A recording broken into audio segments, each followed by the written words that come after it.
అయ్యో బాబోయ్, ఏం బట్టతలరా నీది? దేవుడు దయరా బాబు. నేను ఎన్నో బట్టతలు చూశాను, కానీ ఇలాంటి బట్టతలను ఎక్కడ చూడాల. నీ బట్టతలు చూస్తుంటే నాకు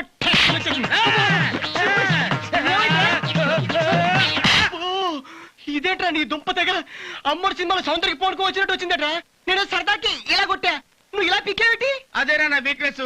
నెత్తికి చేతికి ఏం కనెక్షన్ ఉందో తెలియదు కానీ నెత్తి మీద చేస్తే పూరకం వచ్చేస్తాయి. ఈ వీక్నెస్ వల్ల ముందు ముందు ఎన్ని ప్రమాదాలు జరుగుతాయేంటో. ముందు ముందు ప్రమాదాల మాట దేవుడు ఎరుగు. మొన్న ఘోర ప్రమాదం జరిగిపోయిందిరా. ఎళ్ళకెళ్ళకి ఈ వయసులో పెళ్లి చూపులకు వెళ్ళాను. పెళ్లి కూతురు నన్ను చూసి సిగ్గుపడింది. దాన్ని చూసి నేను కూడా సిగ్గుపడాలి కదా అని ఇలా తలకాయ ఉంచుకున్నాను. నెత్తి మీద ఏదో దుమ్ము ఉందంట, అది ఇలా దులపబోయింది. హఠాలు ఇచ్చాను. పెళ్లి కూతురు తల్లిదండ్రులు చూసి పెళ్లి కాకముందే ఇలా కొట్టాడే, పెళ్ళైన తర్వాత నిలువునా పాతేస్తాడేమో అని పెళ్లి క్యాన్సిల్ చేశారా. ఊరుకో, బాధపడుకో. ఇంకెప్పుడు సరదా పడడం కదా కదా, టచ్ కూడా చేయను. నమస్కారం బాబు.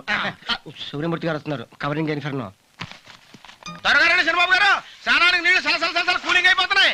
ఎరా పొద్దున్నే తేడాగా మాట్లాడుతున్నావు. ఏ లేదు చంద్రబాబు గారు, పట్టణంలో చదువుకొని వచ్చారు కదా, ఇంగ్లీష్ లో మాట్లాడితే ఈజీగా అర్థమైపోతుంది. చదువుకుంది సిటీలోనా, పుట్టింది పెరిగింది పల్లెటూరు. ఏంట్రా ఆపోజిషన్ వాళ్ళ అసెంబ్లీలో ఊగినట్టు ఊగుతున్నావు? ఏమైంది? ఇదే వీక్నెస్ రా. మీరు పని చేయండి, మీకు అట్టగా మాలిష్ చేద్దామని ఉంది. చంద్రబాబు గారు మీరు కదకండి, మీరు పని చేయండి. చంద్రబాబు గారు మీరు మీరు ఇష్టం మీద కూర్చోండి, నేను ఇప్పుడు వచ్చేస్తాను. నూనె తీసుకుని వచ్చేస్తాను. చంద్రబాబు గారు కదలకండి బాబు. ఈయనేదో పిచ్చి కుక్క అరిచినట్టుంది. మాలిష్ మాలిష్ చంద్రబాబు గారు, మాలిష్ మాలిష్ మాలిష్ మాలిష్ మాలిష్. ఇది అవసరం అంటావా? చంద్రబాబు గారు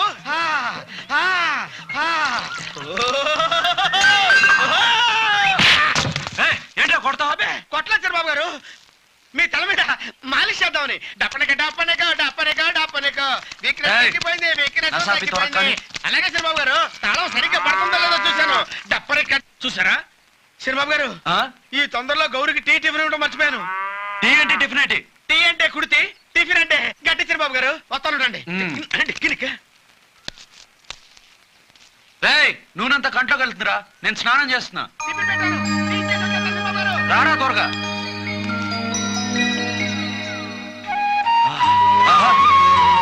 వచ్చావరా?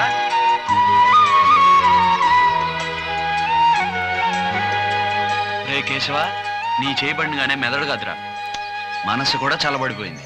10 మందికి అన్నం పెట్టిన చేయగదే గారు, ఆ మాత్రం చల్లగా ఉంటాం సహజమే కదండి. ఏంట్రా పిచ్చి పిచ్చిగా మాట్లాడుతున్నావు? ఒక రకంగా నా పరిస్థితి పిచ్చి పిచ్చిగానే ఉందండి.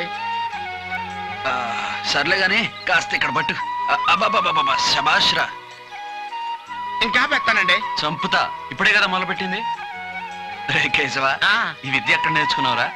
ఇప్పుడు ఆ ప్రశ్నకు సమాధానం అర్జెంట్ గా చెప్పాలంటారా? ఏం చెప్పలేవా?